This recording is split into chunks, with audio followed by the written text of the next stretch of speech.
Good evening, ladies and gentlemen, and welcome to the second event of the cycles of webinar about one of the most challenging situations that our people are facing, climate change in the Mediterranean.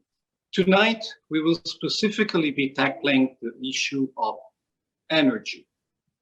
So let me just give a small context setting about this question.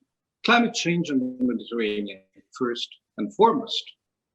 This is a huge problem. The Mediterranean is, in general, the second fastest warming region in the world after the Arctic. And there is something more, even more threatening. The waters of the Mediterranean Sea are the fastest warming of all. It all comes with some disquieting predictions. For instance, 250 million people in water scarcity within just a few years, or a sea level rise of up to 1 meter until the end of the century. It looks so far away, but it could be 20 centimeters in 10 to 15 years. And 20 centimeters doesn't scare anyone in principle. If we think of sea level rise as a problem for delicate coastal cities like beautiful Venice, but it is indeed the problem, because it means that this higher water gets into the lands, into the coastal lands, and salinizes them, virtually sterilizing them, making them unfit for agriculture. Now consider that 42% of the population lives around the coast, that most of the agriculture is run around the coast, and you start to have a notion of the threat that this represents. Not only, there are some soft spots. Consider the delta of the Nile. It has been during thousands of years the engine of food security in the air and also the engine of a wonderful civilization. But 20 centimeters sea level rise will salinize the delta of the Nile, jeopardizing the agriculture of a country that is already facing other water challenges, and that has roughly 100 million inhabitants.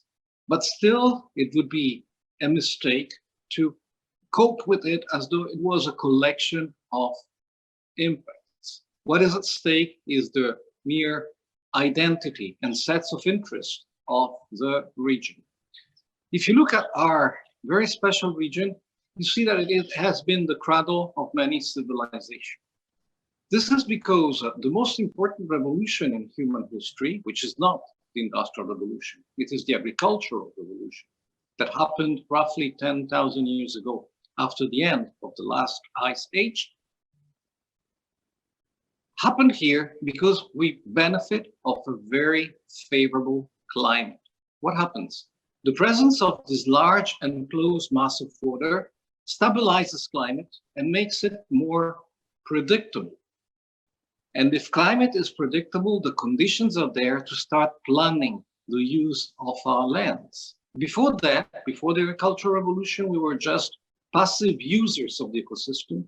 After the agricultural revolution, we became the organizers of the ecosystem. And it happened here because of this very special stabilizing function of the Mediterranean. But if the Mediterranean accumulates more and more energy, it then releases it to the atmosphere, and its role of a stabilizer becomes a role of a chaotic ENG. It makes everything unpredictable in our region. So this very special climate that forged our identities. Look at Europe. Europe shouldn't exist. It's just the tip of Asia. Look at the southern rim of the Mediterranean. Culturally, it shouldn't exist. It shouldn't be different from the rest of Africa. But still, we have our own identity, which is rooted in this very special climate that we have. But at this time, this special climate is being messed with. It's becoming chaotic. It is not anymore what we used to count on. And this introduces much more than a collection of impacts. It introduces a very deep shift in identities and interests. Things that used to unite us, for instance, the unity of Europe in all its differences in past conflict, was determined by sharing a certain climate. But now with the intrusion of African anticyclones that cut Europe in half, we find ourselves with different interests. And it looks so abstract, but let's take one real, which is navigation. I said the Mediterranean is the second fastest warming region in the world, but the Arctic is warming even faster. It comes with a lot of problems, but also with some advantages. For instance, with the thawing of the ices, our Nordic friends will have access to new maritime routes that used to be mythical, the Northwest Passage, the Northeast Passage on top of Siberia. We are happy that our Northern friends have some advantage together with all the troubles that a fast warming brings.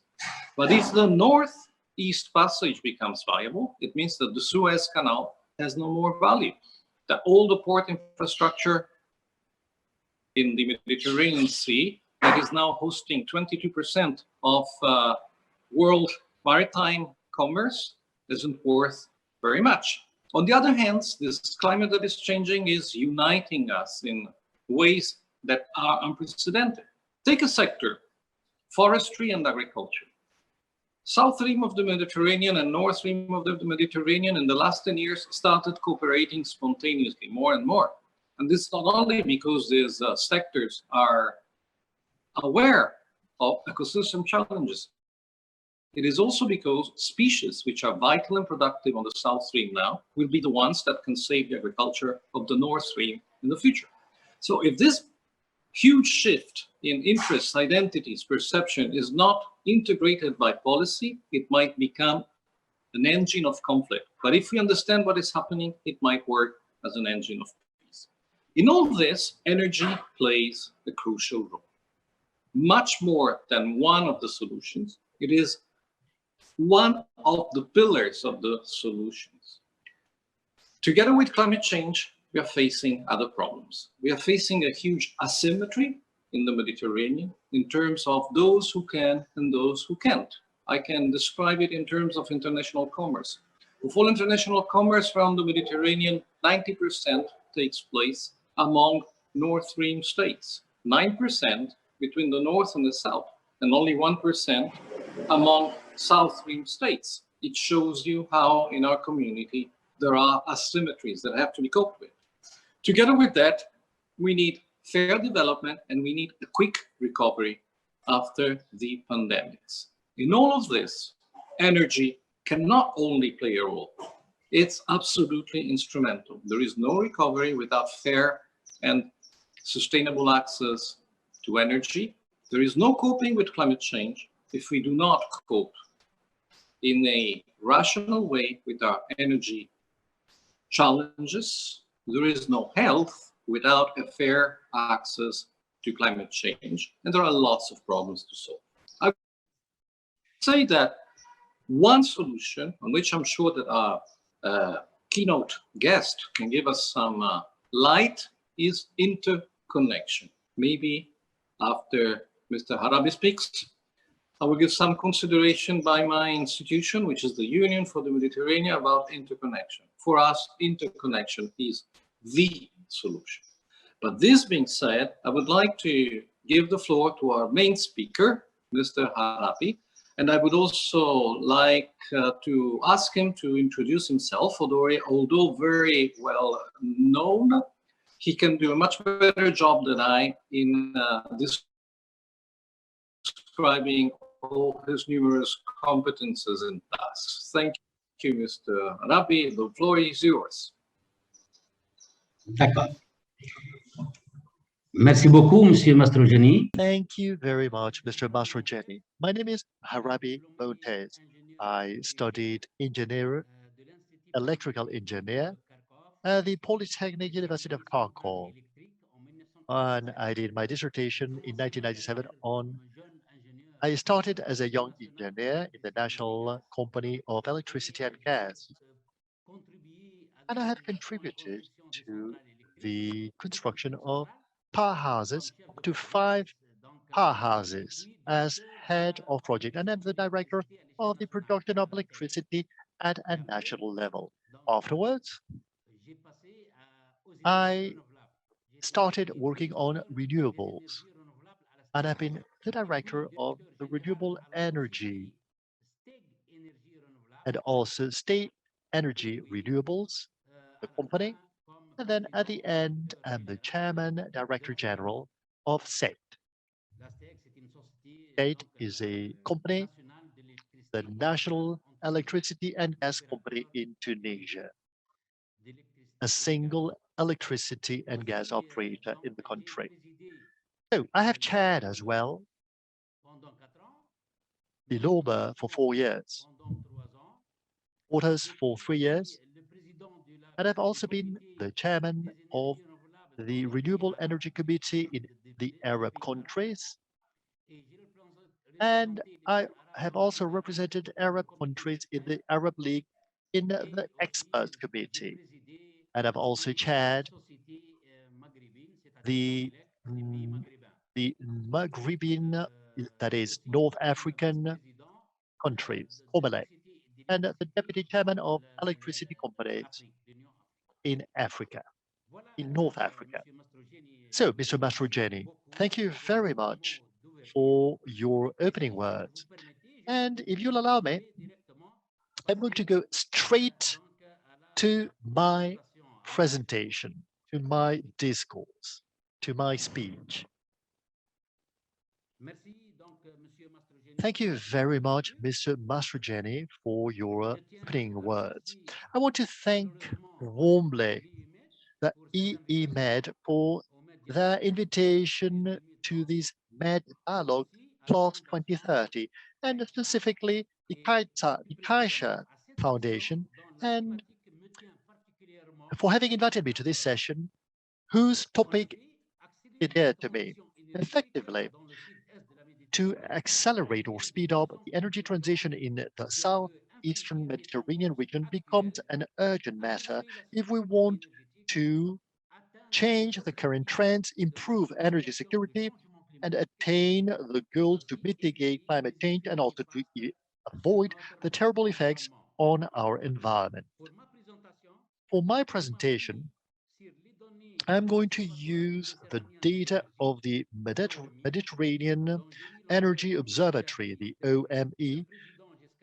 I have had the honor of being the chairman of the OME until last year, and well, it is an institution an observatory that for 30 years has carried out an exceptional analytical piece of work of collecting, treating, and elaborating data about the energy scenarios at a regional level.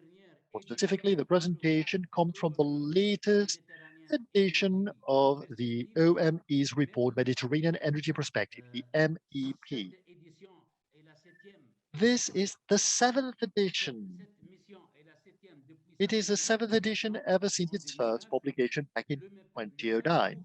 The Mediterranean Energy Perspectives report, i.e. the MEP, covers 26 countries in the Euro-Mediterranean region, and it presents the different supply and demand, the energy supply and demand scenarios up to 2050. The report includes equally the impacts of the COVID-19 pandemic on the region in 2020 and 2021, and it considers 3 scenarios. The first one is a laissez-faire scenario. The second one is a proactive scenario. And the third one is a so-called near zero carbon scenario. It has also been called ProMed, which has been developed for the first time in this MEP report within the framework of the Energy Platform Works of the Union for the Mediterranean with the support of the European Commission. In order to simplify, I'm going to deal only with the reference scenario, i.e. the laissez-faire scenario and the ProMed scenario, or the near zero carbon scenario will be analyzed in my presentation. I will give you greater details about the main hypotheses of both scenarios next. To start, allow me to say a few words to contextualize our Mediterranean region. When we talk about the Mediterranean, we're referring to a region that has a population of 550 million inhabitants, which accounts for 7% of the world population. At the same time, the energy demand rate in 2018 reached 7% of the world demand, and the GDP as well. And in terms of CO2 emissions, The Mediterranean Basin accounts for 6% of the world emissions. As I've already pointed out, the MEP model includes 26 countries, all of the countries surrounding the Mediterranean Basin. So if we look at the projections within 2050 in the current slide, we will see that there are quite strong intra-regional trends. To start, given a demographic reduction in the north, there is an increase of the population of almost 150 million inhabitants in the south, half of them in Egypt and Turkey. At the same time, economic trends foresee an acceleration of wealth in the southern shore, whose GDP should account for more than 60% of the total regional GDP by 2050. These indicators, which are exogenous or external in the OME report, they have direct implications on the regional energy trend during the next 3 decades. Indeed, if we look at the expected evolution of energy demand in the North Shore and also in the South, we will realize that there is a significant reduction of energy demand in northern countries, as opposed to a significant increase in the southeastern region. These trends are clearly more important in the laissez-faire or reference scenario. Whereas in the near zero carbon scenario or the ProMed scenario, we have differences that are less highlighted between both regions. Indeed, the ProMed scenario foresees significant interventions in the energy efficiency field and a promotion of clean energies in all activity sectors in order to attain a carbon neutral emission in the European Union member countries by 2050 and by 2060 for most of the countries in the remaining Mediterranean countries. As a result, the energy demand growth in the southern shore is still much more moderate compared to the reference scenario, plus 21% against 111%. If we break down the energy demand indicator, we will see that the energy transition is based on a significant reduction of fossil fuels, especially coal, which should disappear by 2050, and oil, whose usage is concentrated in the transport, specifically in the south. The energy transition is accelerated, therefore, in the new EU strategies, specifically the European and the Euro-Mediterranean general, and they affect essentially the fossil fuel demand. Gas is still important in the energy mix for the Mediterranean, with 227 million tons by 2050, 187 million tons in the south,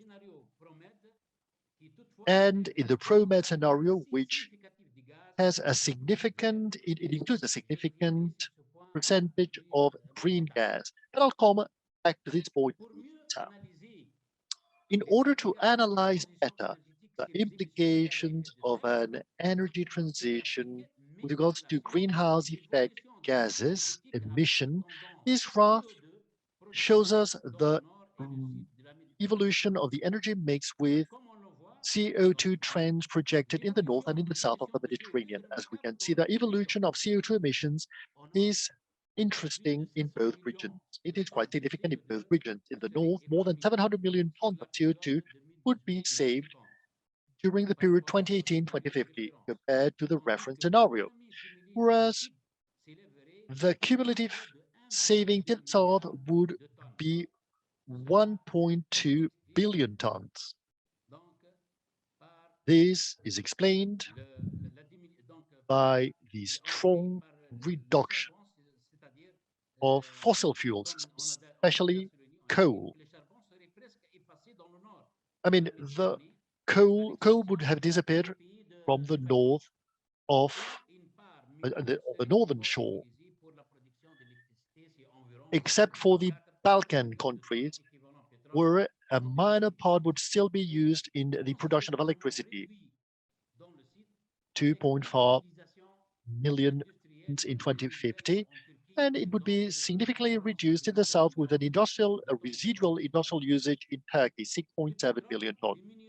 Oil would be reduced in the north from 210 million tons in 2018 to almost 8 million tons by 2050.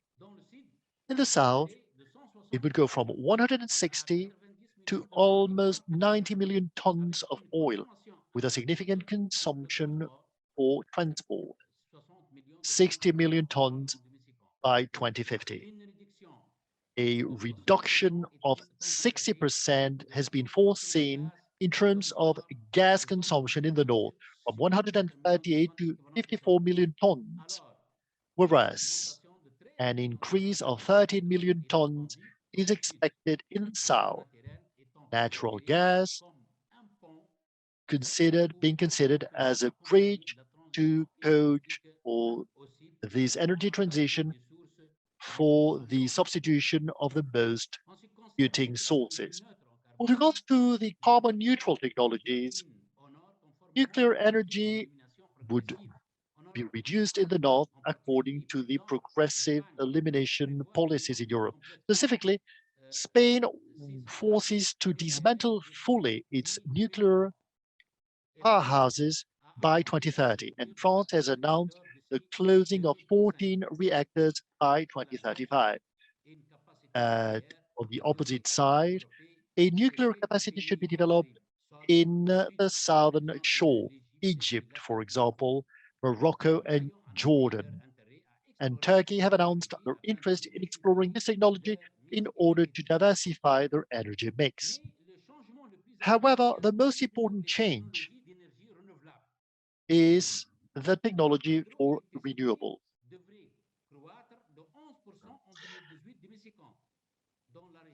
Hydroelectricity should grow by 11% in the period 2018-2050 in the region and 40% in the south of the Mediterranean.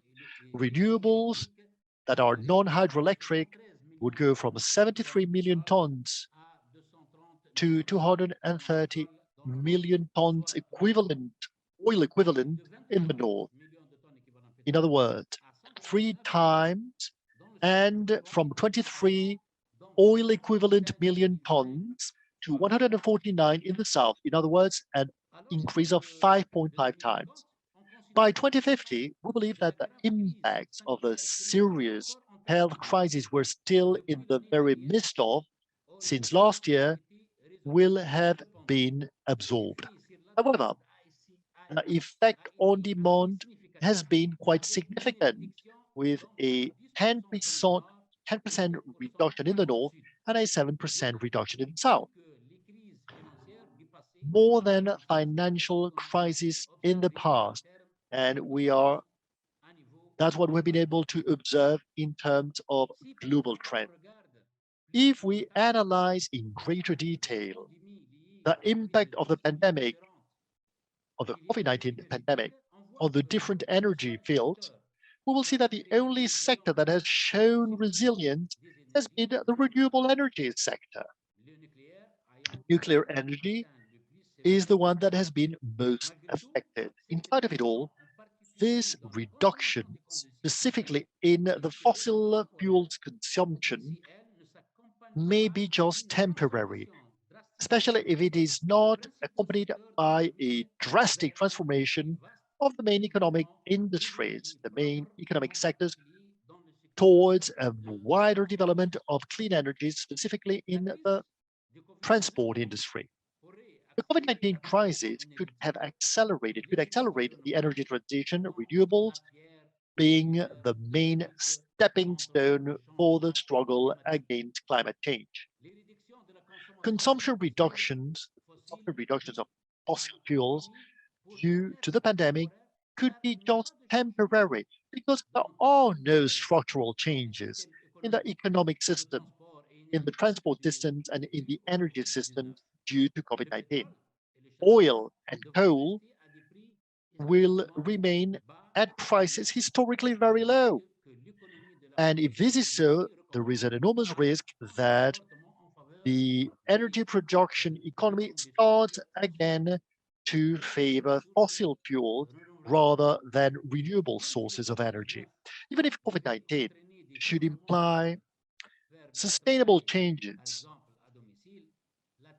in terms of home working, for example, or online conferences and online education, these type of social responses would not be enough by themselves to maintain world emissions on the good way to be below 1.5 degrees Celsius in terms of warming during the rest of this century. If we analyze the different sectors that use energy, we can see that the electrical sector is by far the one that's most advanced in this energy transition, whereas the final consumption of energy is still very much dependent on fossil fuel. There is a need to accelerate the transition in all sectors through target measures.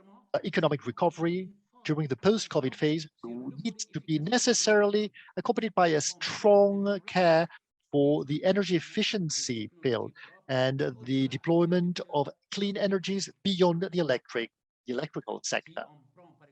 If we take, for example, the transport sector and for new technologies like electrical cars, we see that in spite of the biofuels, hydrogen, and green gases will ease the progressive elimination of oil in this sector, which is still highly dependent on fossil fuels now. Electricity demand will increase by 78% by 2050. This is an increase of more than 160% in the south. Renewable energies will reach 71% of the total generation in the ProMed scenario. This graph shows us also the strong electrification of the final consumption expected by 2050, especially in the ProMed scenario.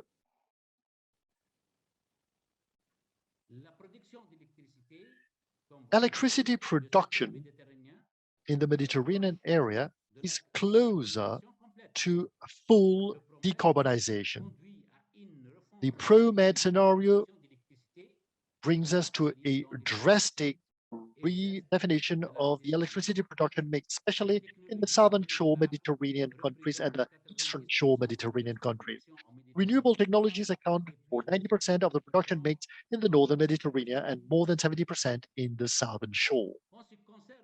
Now, with regards to the renewables capacity, we need to verify the regional differences in the evolution foreseen of the cumulative capacity by 2050.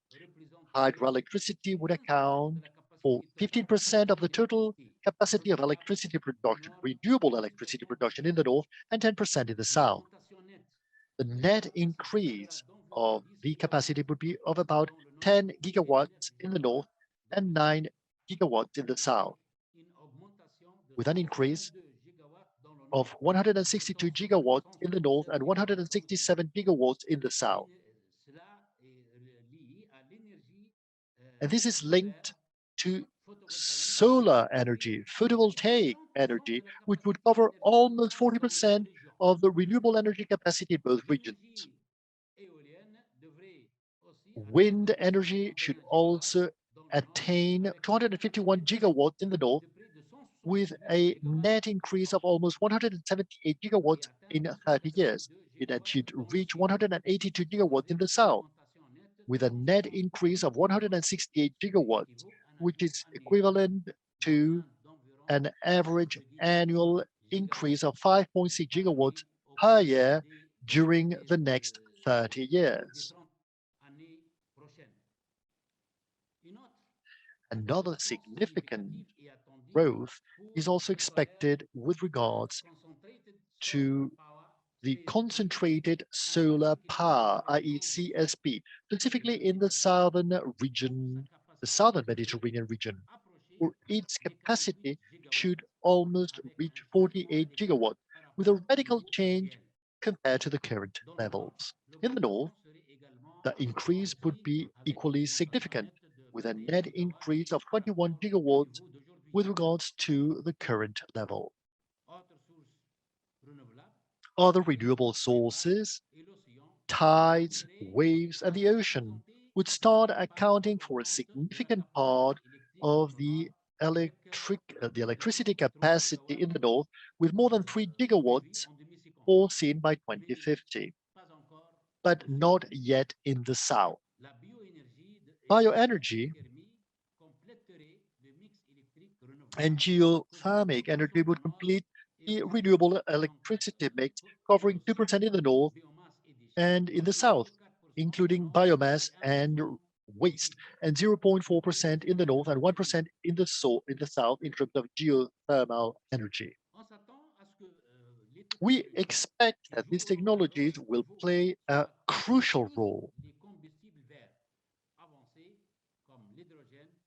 all converging towards green fuels, advanced green fuels like hydrogen and biomethane, and battery stockage to compensate the intermittence of renewable energies and to reduce our dependency on fossil fuels.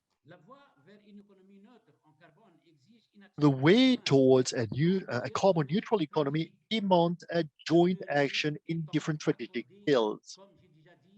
The priority is, above all, energy efficiency, a larger diversification of energy sources, an increase of electrification, the reinforcement and the modernization of infrastructure, the development of interconnections as has been mentioned by Mr. Mastrogeni, our moderator. He said that interconnections are crucial, a crucial part of the infrastructure, like the interconnections within countries and also within regions, and the reinforcement of networks, of distribution networks, and also the interconnection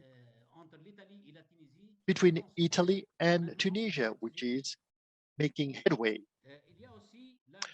There is also the digitization, the stability of the market, investing in computerizing the market, digitization, and also promoting investment in innovation, the promotion of products and services with low carbon emissions, the improvement of energy services, and good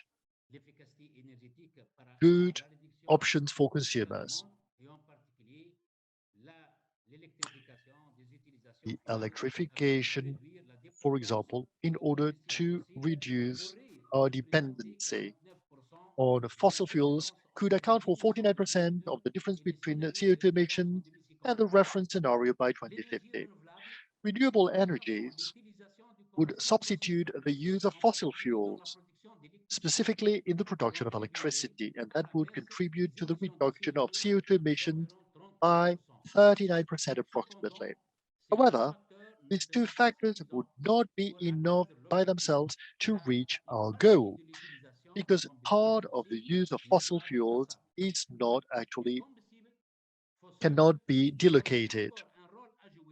Fossil fuels still have a role to play by 2050. In order to mitigate their impact on climate change, there are two possibilities, two choices. On the one hand, the so-called synthetic fuels, especially biomethane and hydrogen, and also synthetic fuels. Green gases could also contribute to reducing CO2 emissions by 4%. And also, we also have to see how carbon sequestering or carbon capturing technologies could help us reduce CO2 emissions by almost 10% in 2050. So we have the sequestration of carbon, which is ready to play a role in a neutral future in terms of carbon. Another aspect that's essential beyond environmental considerations and climatic considerations is also the reduction of energy dependence in the region, which has reached a level quite high. That's quite high, 39% on average for the region, 58% for the same part in the north. We need to point out that even southern countries, which are traditionally exporters and exporters of energy, have become importers. Energy transition will allow the Mediterranean region to reduce significantly its energy dependency, and producing countries will have an increased amount of revenues thanks to a reduction of an internal demand, as shown in the graph. In order to implement energy stocking measures and energy efficiency in order to lead the transition towards carbon neutrality within the framework of the ProMed scenario, the total amount of investment, of cumulative investment in the Mediterranean should be of about 6 billion euro. In other words, 200 billion euros per year on average during the reference period. Public investment and private investment will be crucial to attain a carbon neutrality success. That doesn't mean that the ProMed scenario should mobilize completely new resources. Part of the investments are linked, in fact, to investments that would take place at any rate, for example, to build and renew houses. Indeed, a bit less than 4 billion euros would be necessary in the reference scenario by 2050.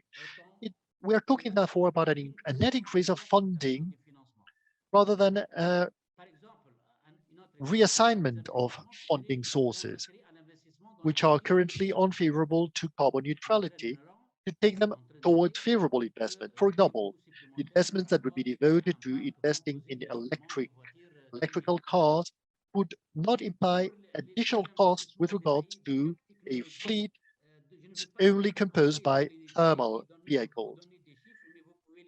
The ProMed scenario, almost half of the total investment will be necessary to implement energy efficiency measures. You can see all of the details in the report. So I'm going to try now and go straight to my conclusion.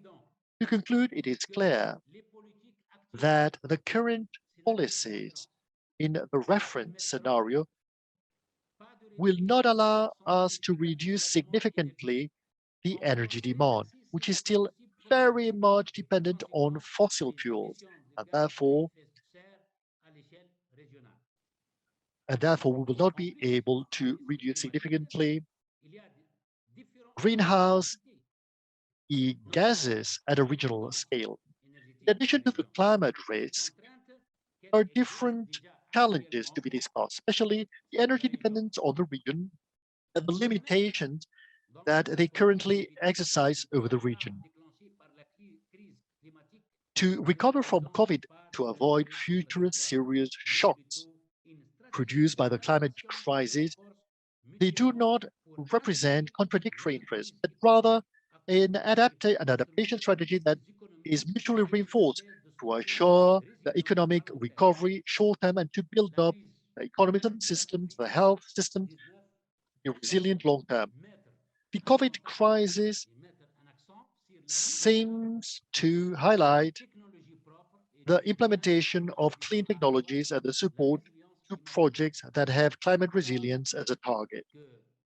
Whilst short-term recession is affecting very harshly the economies of our region, the crisis could imply new opportunities to take advantage of the world trend, like relocation and the restructuring of world value chains and regional value chains.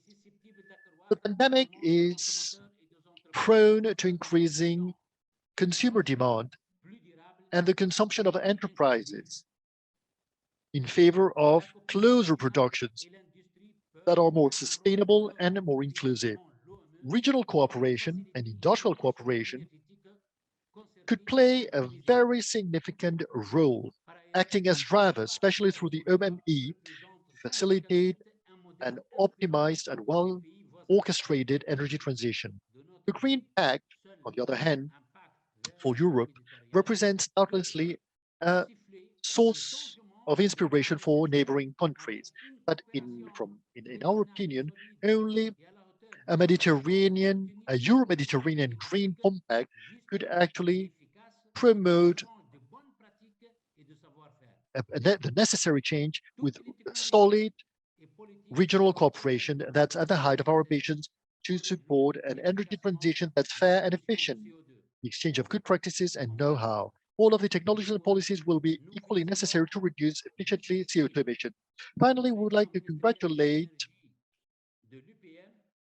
the successful ministerial meeting of the energy of the Union for the Mediterranean held on the 14th of June in Portugal, and a joint declaration in which all of the member states of the Union for the Mediterranean have agreed to unite their efforts to actually face the energy challenges of the region and to promote a sustainable recovery and an inclusive recovery after the COVID-19 pandemic. The ministerial declaration reinforces our region's ambition to contribute towards a green energy transition that's fair and equitable, and to exploit and take advantage of all existing opportunities according to the climate goals. Based on its 30-year experience in the field of different Mediterranean energy technologies and in the easing of an intra-regional energy dialogue, our association, OME, will continue with its efforts to accompany this transition, which needs a strong integration between the different conventional and non-conventional energy branches, thus creating a very narrow and strong cooperation between public and private stakeholders in order to implement a real change that will be fair and equitable on both shores of the Mediterranean. And for which I'd like to thank once again the IEMed and the Caixa Foundation for having allowed me to participate, for having organized this event, which represents a great step forward in the reinforcing of the regional dialogue and a value added in the exchange of information and the dissemination of good practices.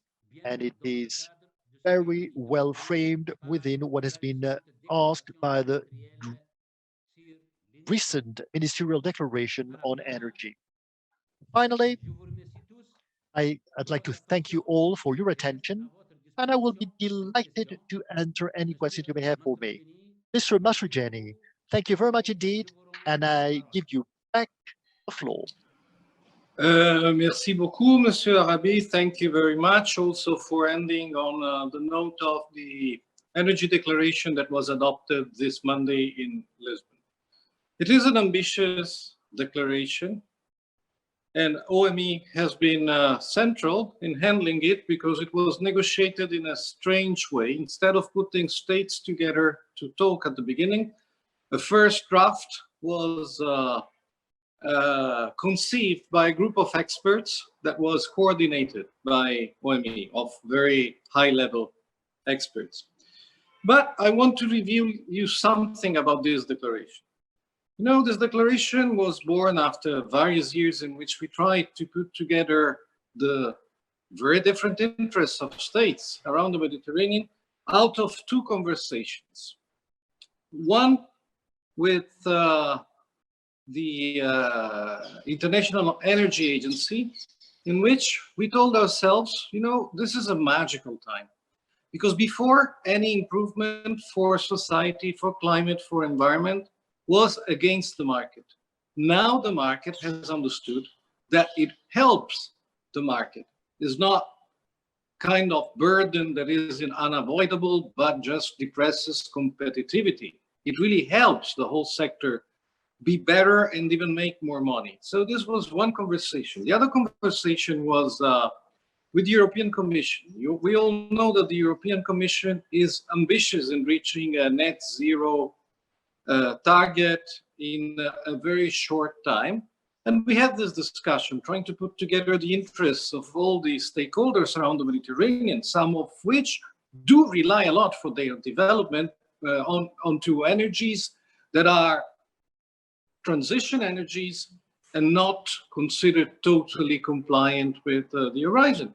And there was one conclusion that was reached. Yes, the European Union wants to become zero net very quickly, but this is impossible without the southern rim states. You need the huge solar potential of the South Stream to have net zero in the north. It means integrating markets. You need wind in Portugal, in the Balkans, and in Jordan.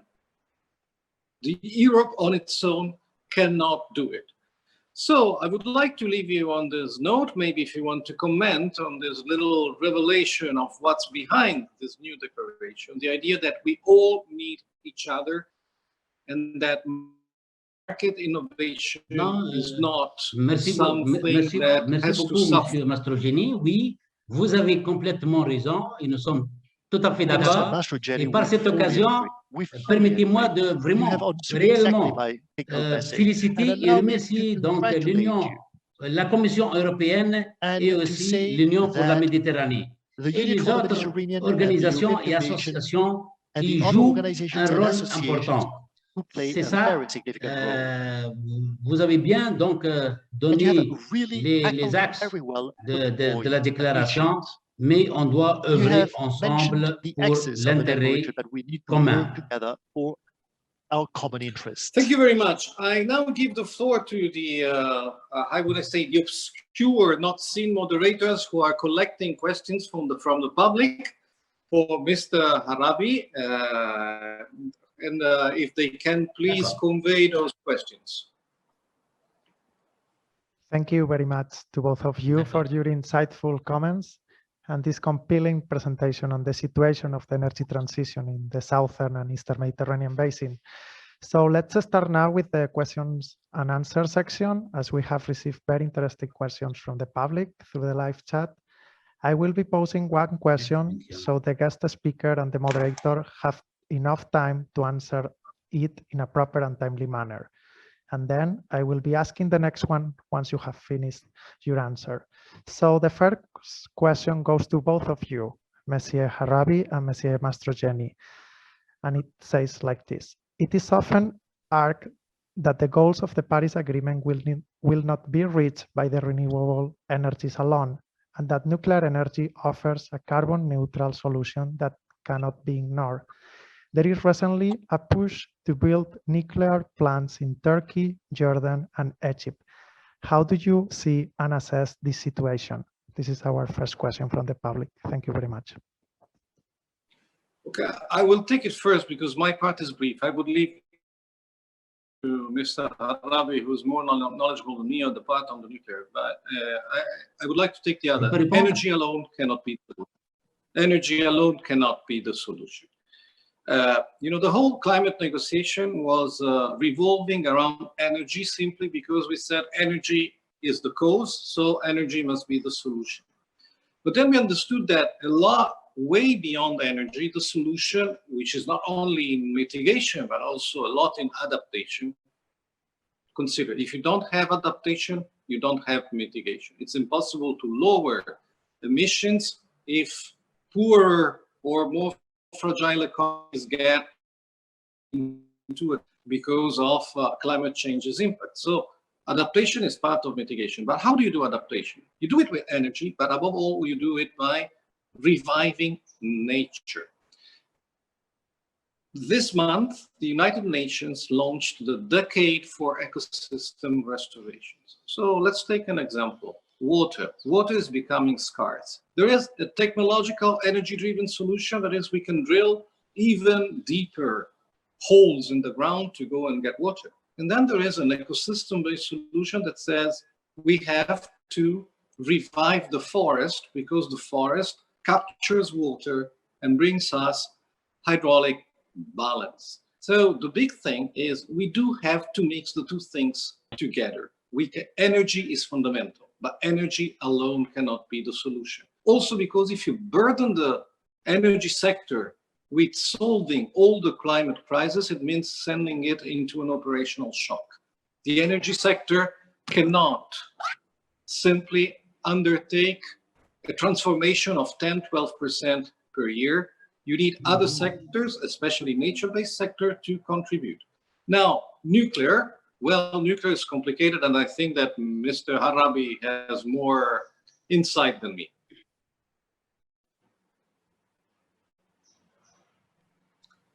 Oui, pour le nucléaire, donc... With regards to the nuclear power, thank you, Mr. Jenny. The nuclear power, it's an announcement. It's well advanced in its announcements, but we'll have Mauritania and Morocco. They want to diversify their energy mix in order to reach this goal. As you know well,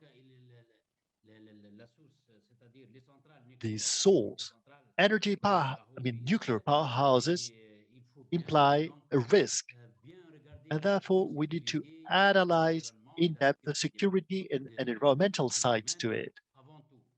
Above all, but before building nuclear powerhouses, there is a whole series of infrastructures and rules to follow and to comply with. There is a whole range of training and expertise to be acquired, many things. Nuclear powerhouses are not an easy option. Although there are countries who want to diversify their energy mix. We have nothing to say about that. It is their choice.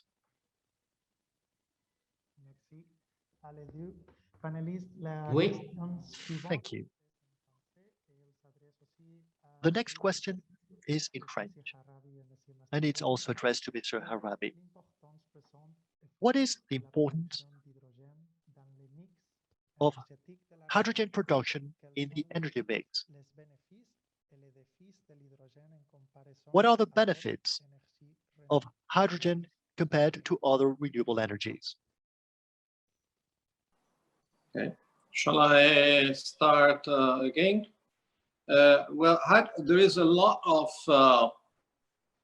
growing interest around hydrogen. Especially hydrogen is not a fuel, it's a vector. In a way, it's a way to convey energy which is produced at another stage, and it's an efficient way.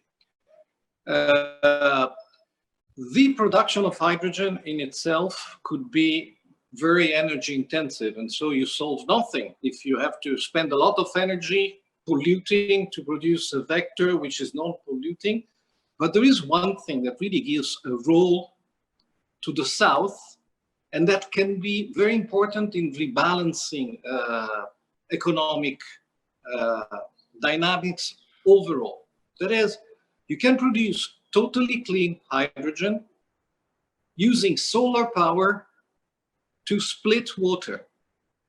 You know, to have hydrogen, you can just split water. The process is called electrolysis.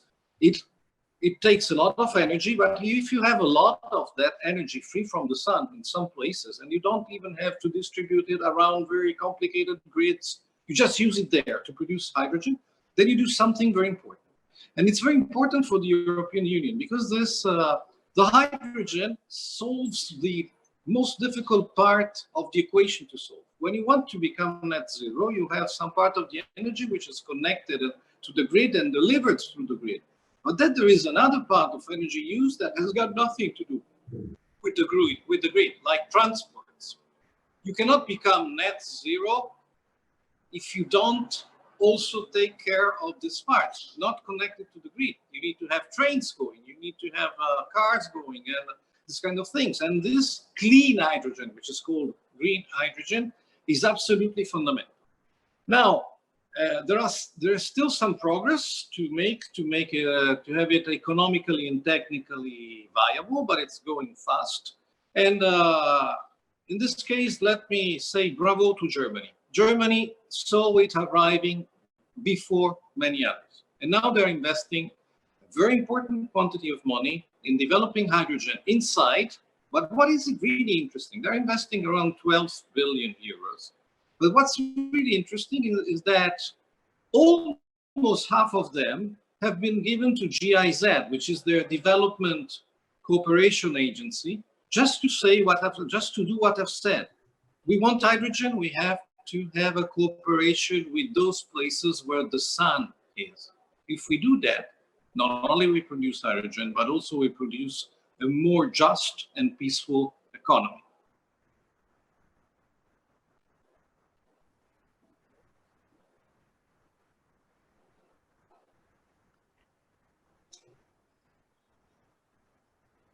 So, Harbi? Oui. Harabi, it's your turn. You have the floor. Thank you, Mr. Mastrogianni. You are totally right. In my presentation, I have talked about hydrogen and about other renewable energy sources. So I fully agree with what you have said. If there are other questions, we will be delighted to answer. But we have already answered both questions, haven't we? Thank you, Mr. Harabi and Mr. Mastrogianni.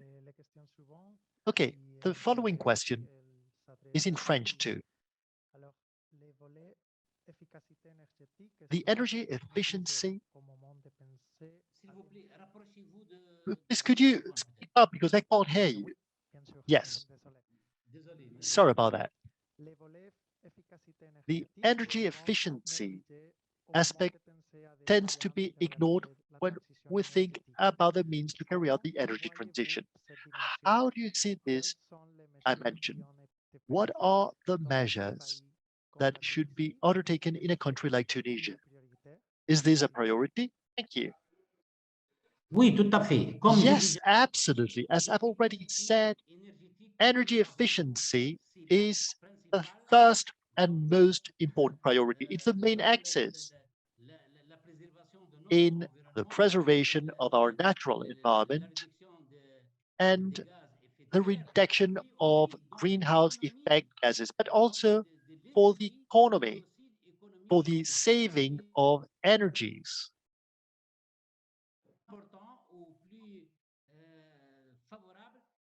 Which should be more favorable and easier to carry out energy efficiency actions instead of just saving energy. In other words, instead of investing in new projects. The price of installed kilowatts are cheaper when we can actually apply energy efficiency. In Tunisia, we have an absolute priority. We have a project called Prosol Elec, which gives advantages and subsidies, and it encourages citizens to have photovoltaic panels in their roofs, and also the heating of water with solar energy. And we also promote energy efficiency actions in the different industries. We're also subsidizing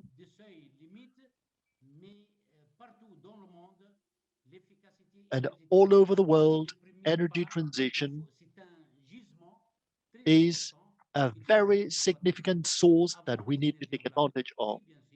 Before renewable energies, of course, renewable energy sources should come in order to reduce, especially fossil fuels. Right. Given as the Union for the Mediterranean, we bet on energy efficiency for 40% of these solutions. We already have energy efficiency strategies. For example, we are favoring... We are favorizing the refurbishment of public buildings so that they are energetically more efficient in many of them. But beyond this, in this question, there is one fundamental one that goes well beyond the energy sector. There is one way to understand sustainability, which is we want to do what we have always done, but we rely on technology to make it in a more technologically efficient way. So with the same amount of resources, we can get more, but basically we want to do what we've always done. And then there is also another answer in terms of sustainability, which is okay, we need technology. Technology will make us more efficient and therefore use less resources. But above all, we have to change our lives. If we understand that the same behaviors that destroy forests and climate are those that make some populations poor, that are causing conflicts, then we understand that there is something more wrong, which is not only technology and efficiency. So we also rely a lot on another idea of energy efficiency, which is lifestyle change, production modality change, procedural change. We can do a lot more by realizing what do we really need, what really makes us be in good health. And this is only a way to be energy, and this is also a way to be energy efficient. This being said, I would like to start introducing the end of the seminar without prejudice of the decisions of the organizers. At least myself, I have to quit you. I believe that a lot of questions are still there, probably for Mr. Harabi. But I think this is my last turn to speak and to say thank you to all the listeners for being with us.